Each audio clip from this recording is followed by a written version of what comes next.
मरने के बाद इंसान जब कब्र के अंदर है, बरज़ख की जिंदगी वो गुजार रहा है,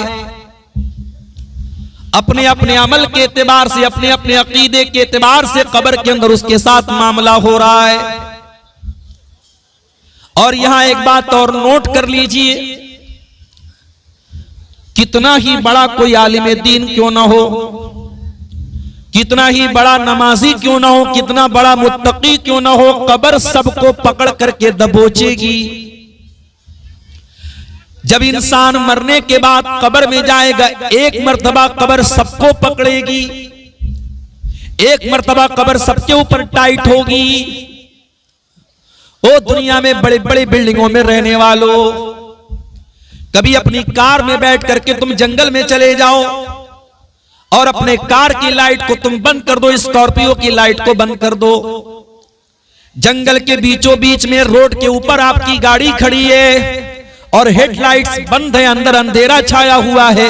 थोड़ी देर के लिए तसव्वुर करो मेरे प्यारे भाइयों, कार तो फिर भी चौड़ी होती है, कब्र तो उस कार से भी ज्यादा तंग होगी। और अल्लाह के नबी फरमाते हैं इन्ना लिल कब्रि ज़ग़ततन, कब्र तो सबको पकड़ेगी, सबको दबोचेगी, कब्र सबको दबोचेगी।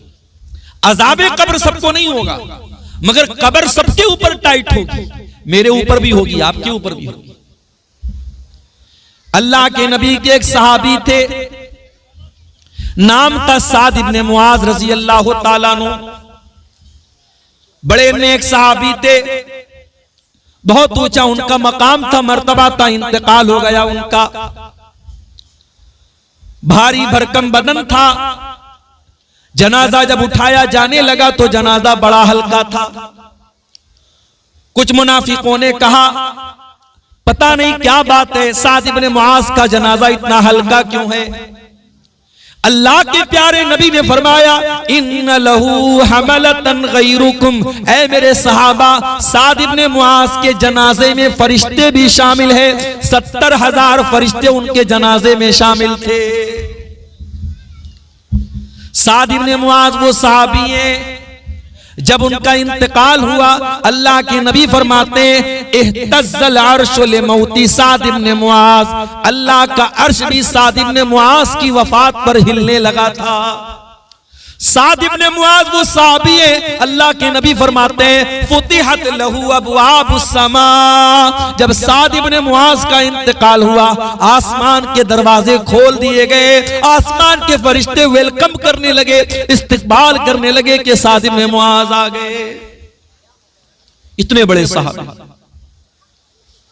उनका जनाजा आया, उनकी मैयत को अल्लाह के नबी कब्र में उतार रहे हैं। जब जनाजे को, मैयत को कब्र में उतार दिया गया, अल्लाह के प्यारे नबी उसी कब्र के पास खड़े हैं। अचानक आपका चेहरा बदल गया, आपके चेहरे की रंगत बदल गई, आपके चेहरे पर खौफ आ गया, डर आ गया। आपने 3 मर्तबा फरमाया सुभान अल्लाह, सुभान अल्लाह, सुभान अल्लाह, और 3 मर्तबा आपने फरमाया अल्लाहु अकबर, अल्लाहु अकबर, अल्लाहु अकबर।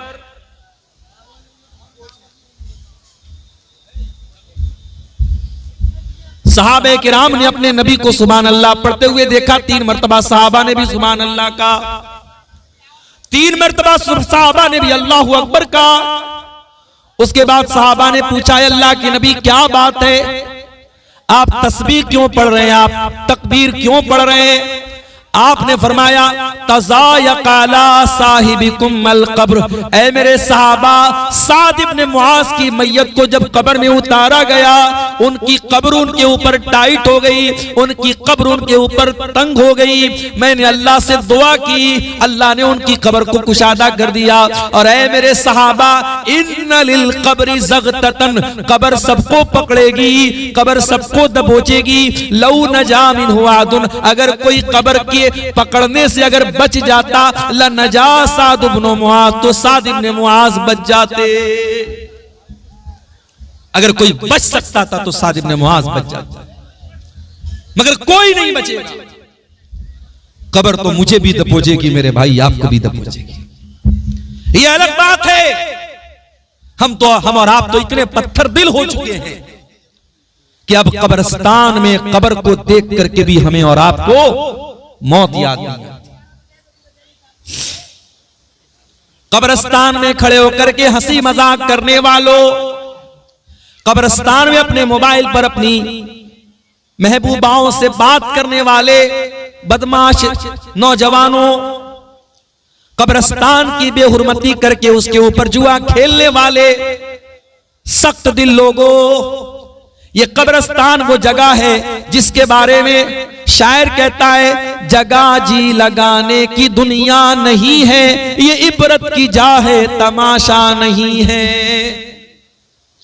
ये वो कब्रिस्तान है, बड़े बड़े बादशाह, बड़े बड़े करोड़पति, बड़े बड़े अरबपति, जिन्होंने अपनी ताकत के जरिए लोगों को कुचला था, मारा था, पीटा था, जुल्म सितम किया था, आज उसी कब्रिस्तान में मिट्टी में लेटे हुए हैं और अल्लाह ताला को अपना हिसाब दे रहे हैं। यही वो कब्रिस्तान है, यही वो कब्र है अल्लाह के नबी के दामाद, और ऐसे दामाद जिनके निकाह में नबी की दो दो बेटियां आई थी। उस्मान गनी जो रुकैया के भी शौहर थे और जो उम्मे कुलसूम के भी शौहर थे, जो नबी के दोहरे दामाद थे, एक के बाद एक नबी ने दो बेटियां उनको दी थी।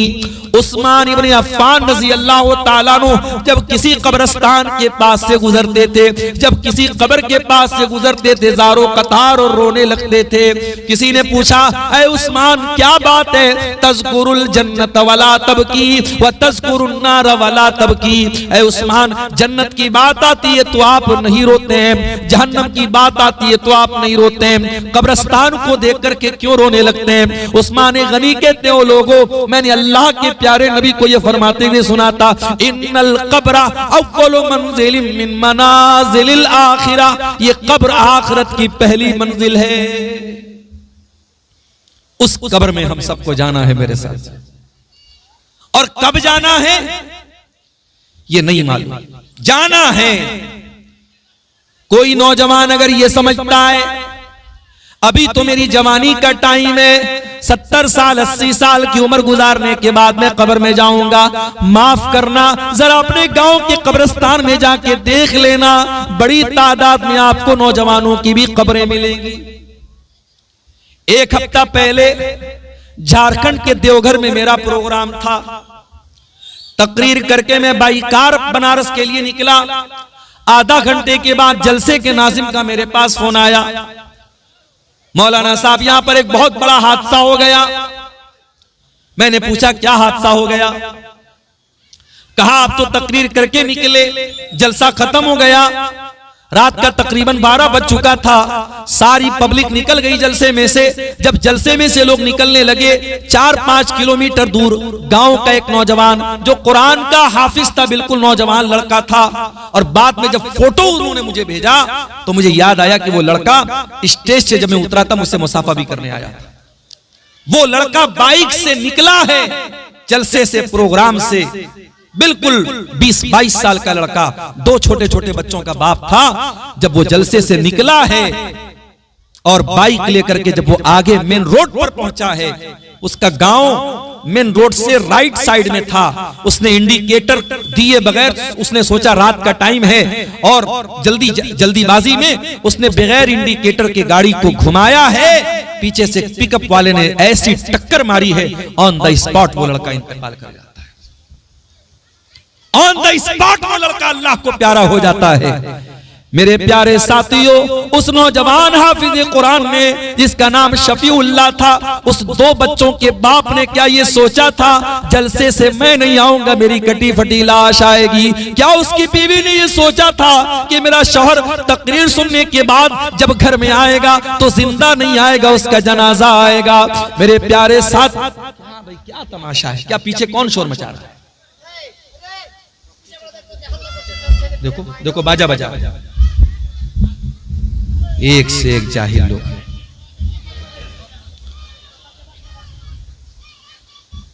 क्या उसकी बीवी ने यह सोचा था कि जब मेरा शौहर तकरीर सुनकर के आएगा, उसकी मैयत मेरे घर पे आएगी, उसकी कटी फटी लाश मेरे घर पे आएगी? ओ मेरे प्यारे भाइयों, क्यों अपनी मस्तियों में गाफिल पड़े हुए हो? मौत का हरकारा कभी भी तुम्हारे पास आ सकता है। मौत अपॉइंटमेंट लेकर के नहीं आएगी, मौत डेट नोट करवा करके नहीं आएगी, मौत आपसे पूछ करके नहीं आएगी। और याद रखो जब मौत आएगी, हत्ता इज़ा जाअ अहदहुमुल मौत क़ाल रब्बिरजिऊन, मौत आएगी, इंसान कहेगा अल्लाह एक मौका और दे दे, एक चांस और दे दे, एक अवसर और दे दे, एक मर्तबा मुझे दुनिया में जाने का और मौका दे दे।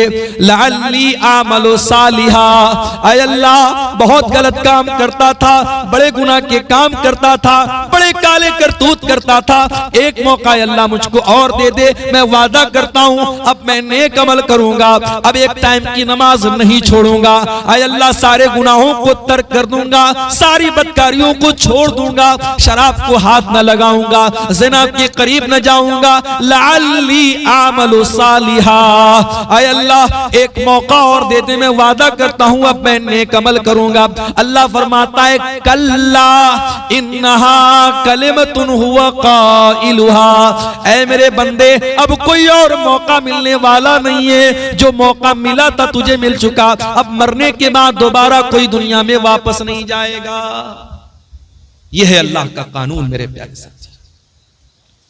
इतनी तरक्की कर गई मेडिकल साइंस, लेकिन मौत का इलाज किसी के पास नहीं। बड़ी बड़ी बीमारियां, अभी कटिहार के एक भाई बनारस के कैंसर हॉस्पिटल में अपनी मां को लेके गए, ब्रेस्ट कैंसर हुआ है, औरतों में बड़ी तेजी से ये बीमारी फैल गई। मेरे पास फोन आया उनका, मौलाना जरा सा कुछ हेल्प कर दीजिए, माँ का ऑपरेशन का मामला है, इलाज का मामला है, रहने की जगह नहीं मिल रही। कभी आप जाएं कैंसर हॉस्पिटल में, देखें मेरे साथी, अपने घर में बैठकर मोबाइल पर मस्ती करने वालों और गुनाहों और गफलत की दुनिया में गर्क रहने वालों, जाओ जरा देखो कितने लाख लोग आज कैंसर हॉस्पिटलों में जिंदगी और मौत की लड़ाई लड़ रहे हैं। मेरे प्यारे भाइयों, ये जिंदगी अल्लाह की अमानत है, इस जिंदगी को मनमानी करके न गुजारो।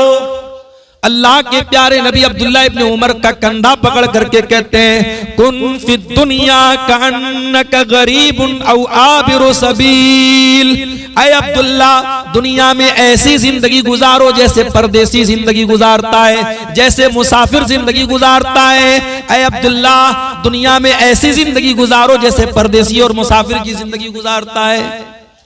अब्दुल्ला इब्न उमर कहा करते थे इज़ा अस्बहता फला तंतज़िरिल मसा, जब सुबह हो जाए तो शाम का इंतजार मत किया करो, जब शाम हो जाए तो सुबह का इंतजार मत किया करो।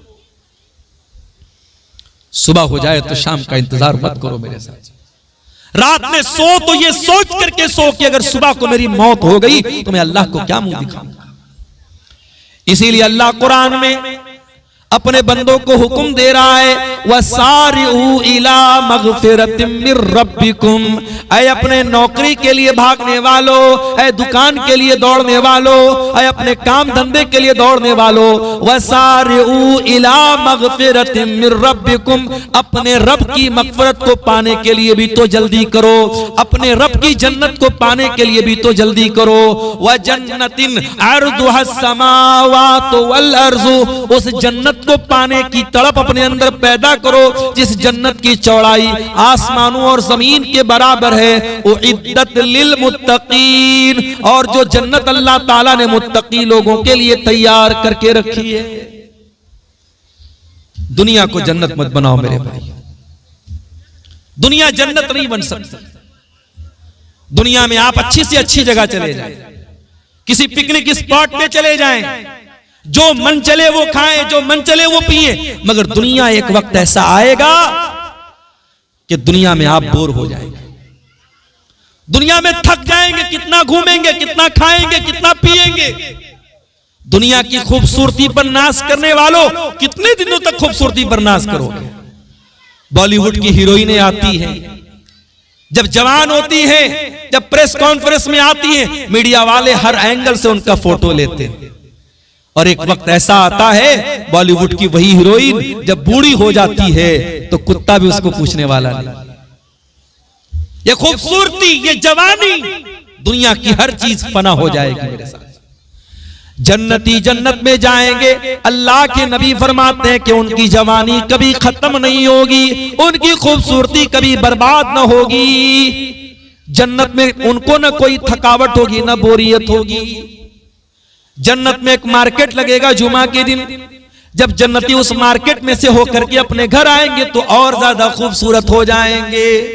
जन्नत की तो बात ही निराली है मेरे प्यारे साथी। अल्लाह कह रहा है मेरे बंदो जन्नत की तैयारी करो, और जन्नत में जाना है तो देर न करो, वह सारे बी क्विक, जल्दी करो। जैसे अपनी फ्लाइट के लिए जल्दी करते हो, अपनी ट्रेन के लिए जल्दी करते हो, जिस चीज को तुम इंपॉर्टेंट समझते हो उसके लिए जल्दी करते हो, जन्नत के लिए क्यों देर करते हो? हैया अला सलाह की आवाज आई।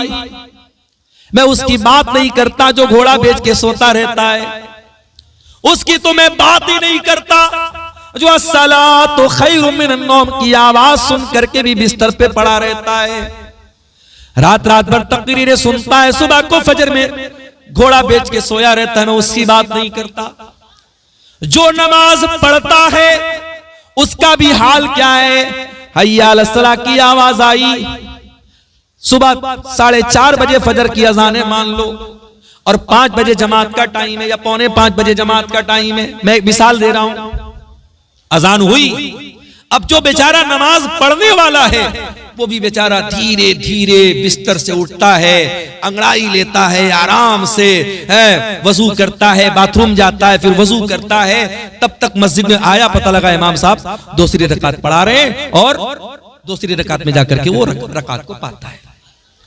मेरे प्यारे साथियों, क्यों नहीं हम नमाज के लिए जल्दी करते? हम अपने घर में बैठे हैं, मान लो हम दुकानदार हैं, दुकान पर बैठे और किसी ने आके बताया अरे तेरी दुकान पे जो आइटम है उसको बहुत अच्छी कीमत में खरीदने वाला कस्टमर बुला रहा है, तो हम कहेंगे अरे यार जाने दो, पैसे की किसको जरूरत नहीं, हम तो दौड़ के जाएंगे, हमारे फायदे का सौदा है, हम दौड़ के जाएंगे।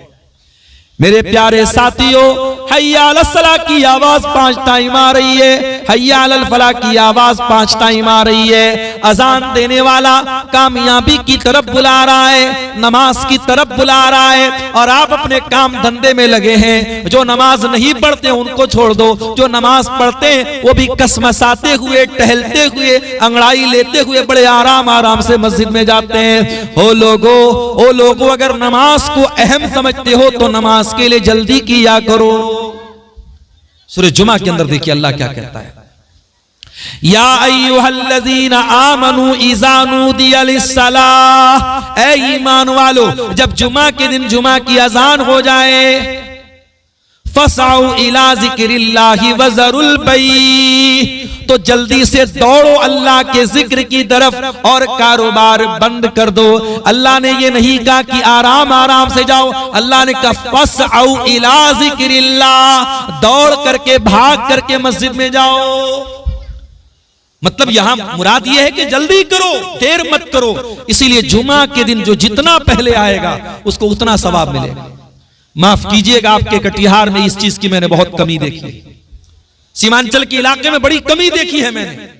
12:15 बजे जुमा का खुतबा है, कभी कोई मेहमान आ गया अलग बात है, आमतौर से खुतबे में हाल क्या होता है, 12:15 बजे खुतबा शुरू होता है और एक बड़ी तादाद आवाम की मस्जिद में कितने बजे जा रही है? 12:30 बजे, 12:40 पे, 12:45 पे, जमात खड़ी होने के 5 मिनट पहले। हमारी जिंदगी में जुमा की कोई अहमियत है? मेरे प्यारे साथियों, कुरान कहता है जब जुमा के दिन अजान हो जाए तो अल्लाह के जिक्र की तरफ दौड़ करके भागो, वज़रुल बई, और कारोबार छोड़ दो, लेन देन छोड़ दो। ज़ालिकुम खैरुल लकुम इन कुंतुम तालमून, यही तुम्हारे हक में बेहतर है अगर तुम समझो। फ़ैज़ा क़ुज़ियतिस सलातु फंतशिरू फिल अर्ज़ि वब्तगू मिन फ़ज़लिल्लाह, और जब जुमा की नमाज खत्म हो जाए तो फिर से अपने मार्केट में चले जाओ, अपने काम धंधे में लग जाओ और जमीन में फैल करके अल्लाह की रोजी तलाश करो। ये है इस्लाम। इस्लाम नमाज पढ़ने का भी हुक्म दे रहा है और नमाज खत्म हो गई तो कारोबार करने का भी हुक्म दे रहा है। इस्लाम घर में बैठ करके घंटा बजाने की तालीम नहीं देता है, माफ कीजिएगा, इस्लाम की तालीम नहीं है ये। कि जाओ और किसी नदी में जाके डुबकी लगाओ, तुम्हारे पाप धुल जाएंगे, माफ कीजिएगा। ये इस्लाम की तालीम है। इस्लाम में आपको कपड़ा पहनने का हुक्म दिया गया है। नंगा रहना पागलपन की अलामत है। इस्लाम में नंगा रहने को इबादत करार नहीं दिया गया।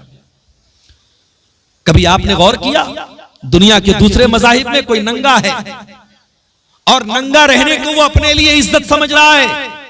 नंगा इंसान है, मर्द नंगा है, शर्मगा नजर आ रही है, औरतें आकर के हाथ जोड़ रही हैं, सजदा कर रही हैं उसके आगे। ये गंदगी, ये मजाक इस्लाम में नहीं है मेरे प्यारे साथियों। इस्लाम बड़ा ही साफ सुथरा मज़हब है। इस्लाम आपको निकाह करने का भी हुक्म देता है। इस्लाम ये नहीं कहता कि बीवी बच्चों को छोड़ करके कुटिया बना लो, जंगल में चले जाओ। ये ढोंग है, ये पाखंड है, ये नाटकबाजी है। इस्लाम इससे बरी है। इस्लाम ये कहता है कि निकाह भी करो, बीवी का भी हक अदा करो, बच्चों का भी हक अदा करो और अल्लाह का भी हक अदा करो। हमारे नबी ने 9 बीवियों को साथ में रखा। हमसे तो एक नहीं रखी जाती।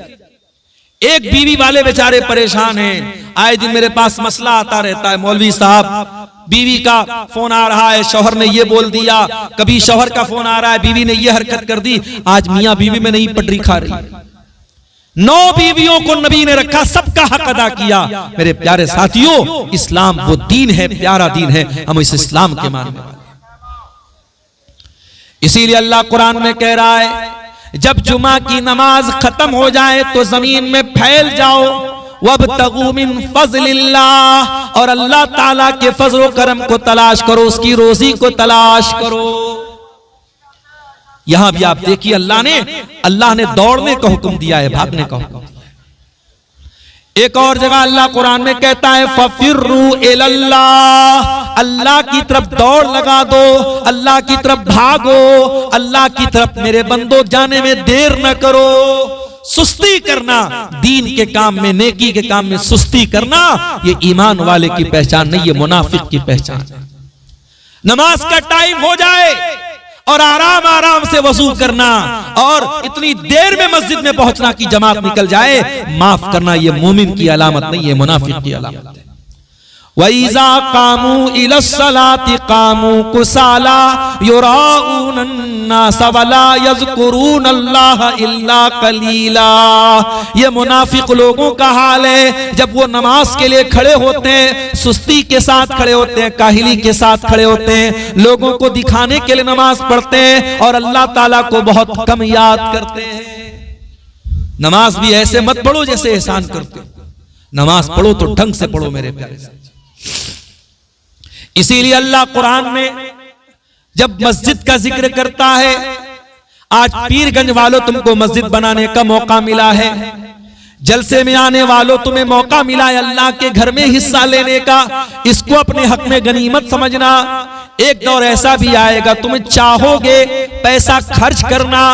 आज अमेरिका जैसे ममालिक में दौलत वाले मुसलमान, दौलत है उनके पास, मगर उनके पास कोई ऐसी जगह नहीं जहां वो पैसा खर्च कर सके। अल्लाह न करे वो दौर आपके मुल्क में भी आ जाए, आप मस्जिद बनाना चाहेंगे मगर मस्जिद नहीं बना पाएंगे। आज कम से कम आप मस्जिद बना सकते हैं, अल्लाह मौका दे रहा है। मेरे प्यारे साथियों, इस मौके को गनीमत समझना। अल्लाह कुरान में मस्जिद का जिक्र करते हुए कहता है, फी बुयूतिन अज़ीनल्लाहु अन तुरफा, अल्लाह के घरों को अल्लाह ताला ने बुलंद करने का हुक्म दिया है।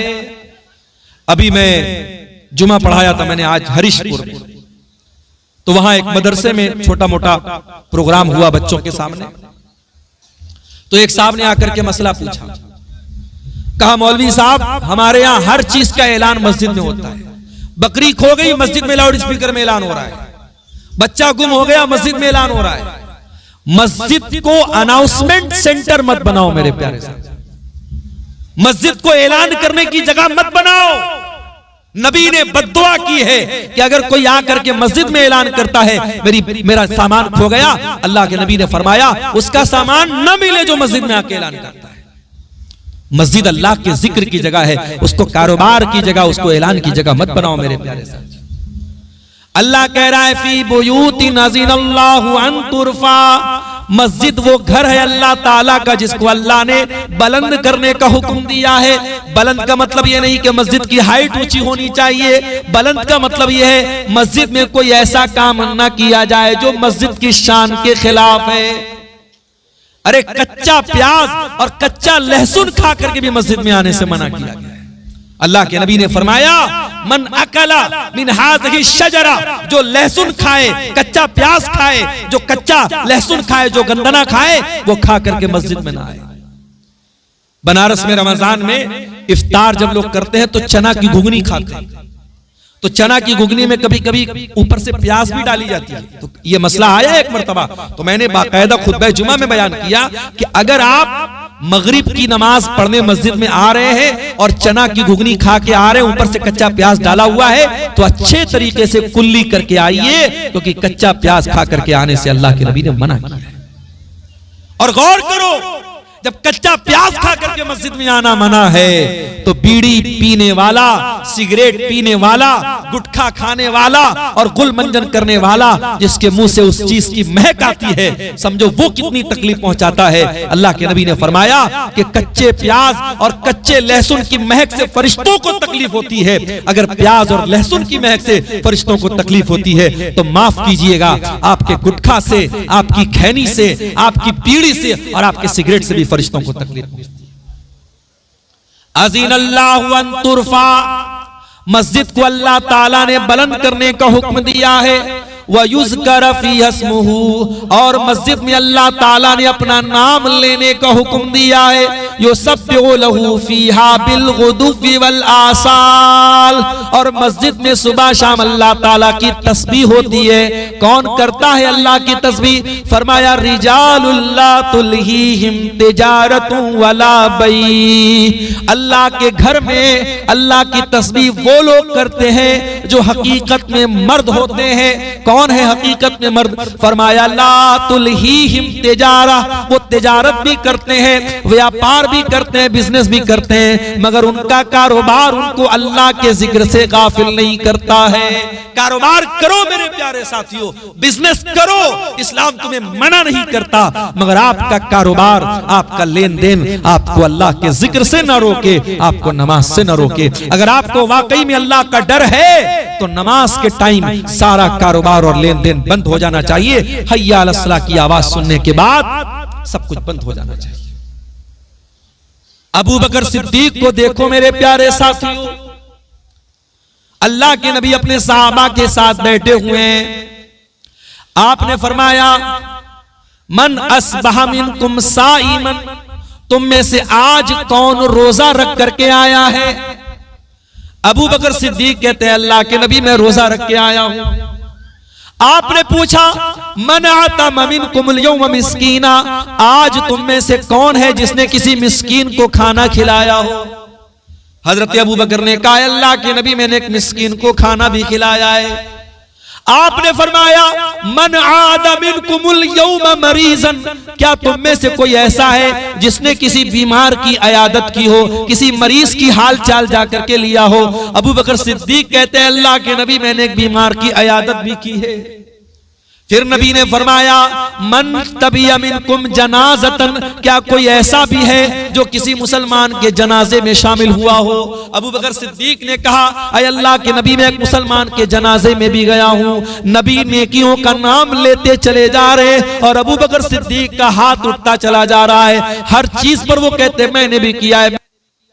अल्लाह ऐ अबू बकर ये तमाम नेकी का काम अगर किसी एक दिन में कोई इकट्ठा करता है तो ये सारी नेकियां उसको जरूर जन्नत में लेकर के जाएंगी। अबू बकर सिद्दीक से सीखो मेरे प्यारे साथियों, नेकी करने का मौका मिले तो देर न करो, नेकी में सबकत करो, नेकी में जल्दी करो मेरे प्यारे साथियों।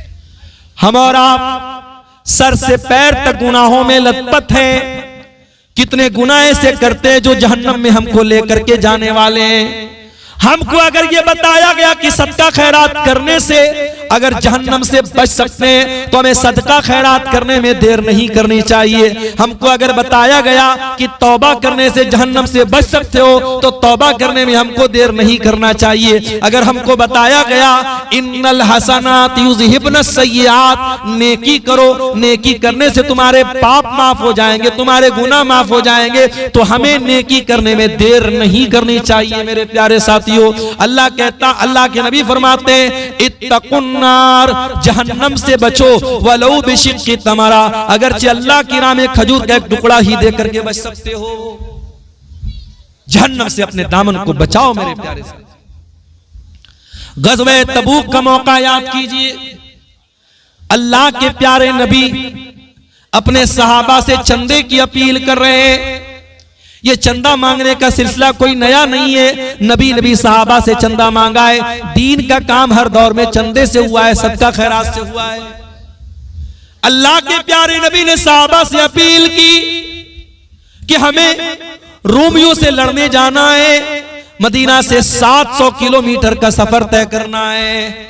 ऐ मेरे सहाबा, आगे बढ़ो और इस कार्य खैर में हिस्सा लो, इस नेकी के काम में हिस्सा लो। जो हिस्सा लेगा मैं जन्नत की गारंटी देता हूं। सहाबे किराम, उनमें गरीब भी थे, उनमें मजदूर भी थे, उसमें थोड़े से जौ की मजदूरी पर काम करने वाले मजदूर भी थे, उनमें करोड़पति लोग भी थे।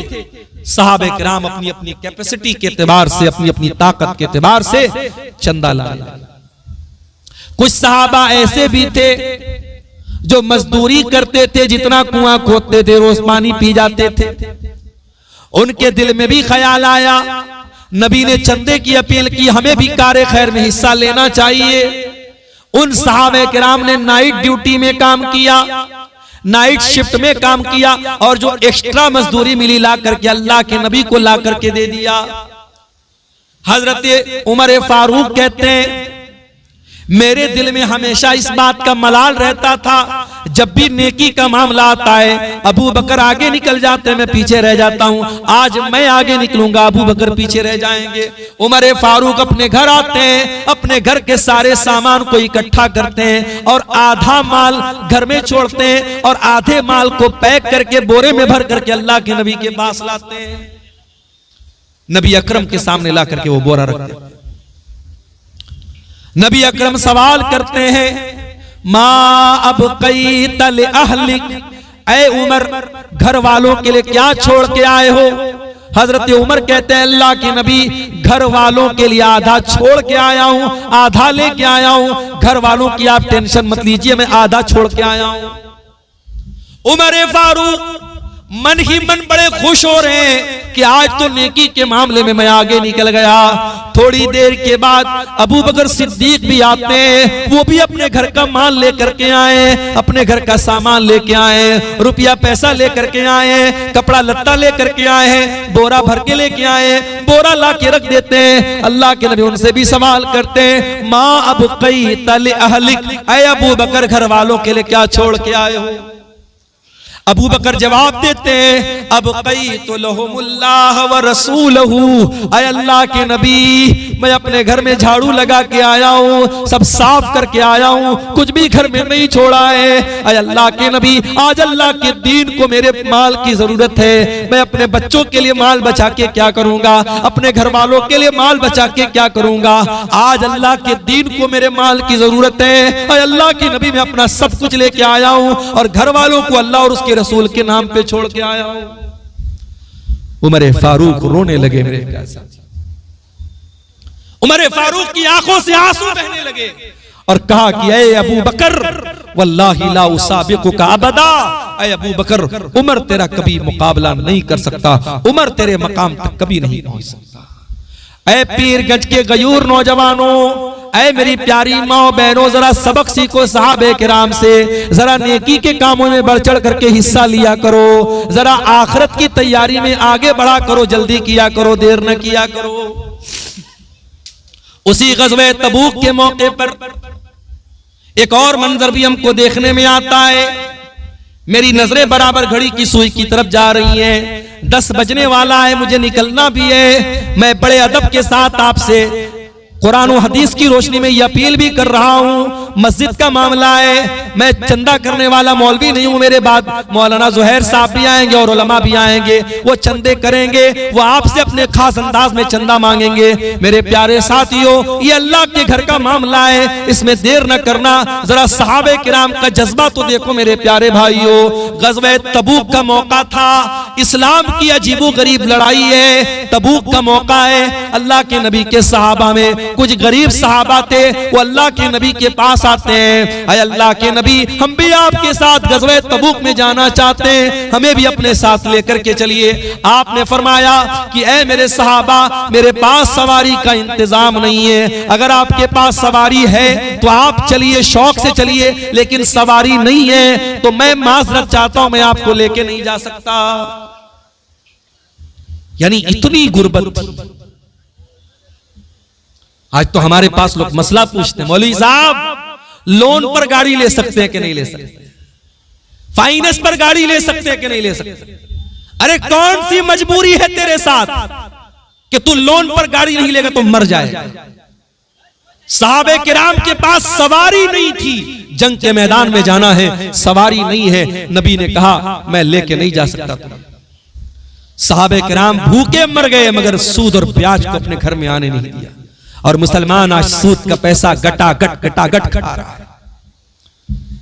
मेरे प्यारे भाइयों, जब नबी ने अपने सहाबा को जवाब दे दिया मैं आप लोगों को लेके नहीं जा सकता, सहाबे किराम गरीब थे, उनके पास सवारी का इंतजाम नहीं था, वो पलट करके जाने लगे।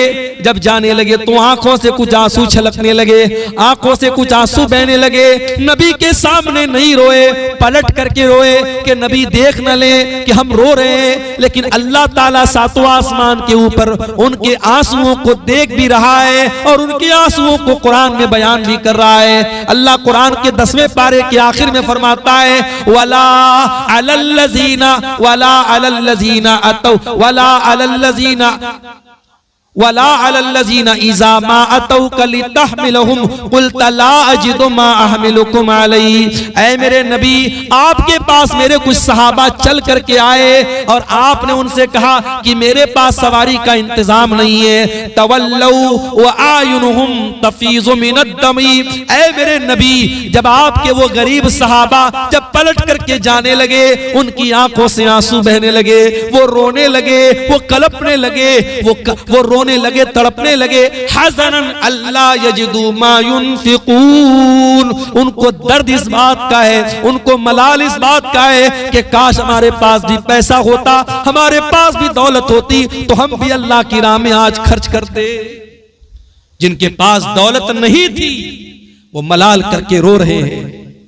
और आज मुसलमान का हाल ये है, अपने नाजायज कामों पर, अपने हराम कामों पर लाखों की दौलत उड़ा देता है। मेरे साथी, जनवरी के शुरू में मेरा प्रोग्राम था गुजरात के वापी शहर में, अहले हदीस घराने की के लड़के की शादी थी और वापी से बारात गई थी मुंबई के इलाके मुंबरा में। मुझे वापी के लोगों ने बताया, मौलाना साहब कम से कम 1 लाख रुपए का पटाखा बजा दिया है उस बारात में, उस लड़के वाले 1 लाख रुपए का पटाखा उस बारात में उसने बजाया है। और जब समझाया गया तो कहा कि लड़कों की खुशी थी, बच्चों की खुशी थी, जाने दो। जिस कौम की बच्चियां आज गुर्बत की वजह से उनकी शादियां न हो रही हो, उनके कदम बहक रहे हो, उनको नुसरत जहां से निशा सिंह बनाने की तैयारी हो रही हो, उनको मुर्तद किया जा रहा हो, जिस कौम के टैलेंटेड बच्चे आज फीस न होने की वजह से, पैसा न होने की वजह से अपनी पढ़ाई पूरी न कर पा रहे हो, उस कौम का हाल यह है कि शादी ब्याह में बारात में लाख लाख रुपए के पटाखे बजा दिए, आतिशबाजी पर लाख रुपए खर्च हो जाता है। उत्तर प्रदेश के सिद्धार्थ नगर में अहले हदीस तो नहीं था वो इंसान, लेकिन मुसलमान था। शादी में बारात में उसने 9 लाख रुपये गड्डियां उड़ा दी, नोट हवा में लहरा दिया, 9 लाख रुपये उसने हवा में लहरा दिया।